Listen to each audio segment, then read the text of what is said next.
เราจะមានកង់មួយបងប្អូនណាមានកង់ជីនេះ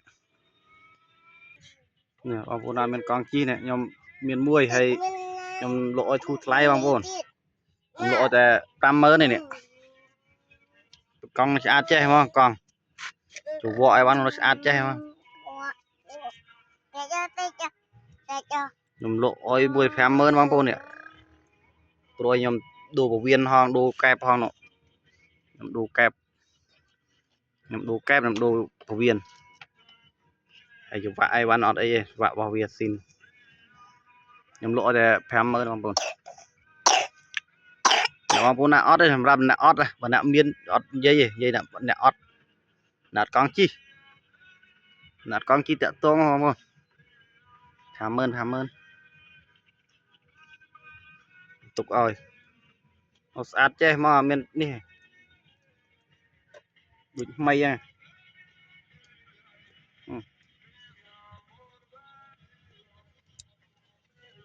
មក 50000 ទេបងប្អូន